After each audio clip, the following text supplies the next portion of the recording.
السعودية تواجد لاعب عالمي كان أسطورة منتخب البرازيل، وكانت تعد كأعظم صفقة انتقال في المنطقة. كان اللاعب هو ريفالينيو، وكان الفريق هو الهلال.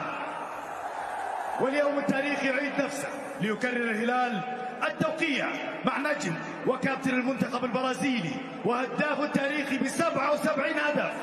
جمهور الزعيم رحب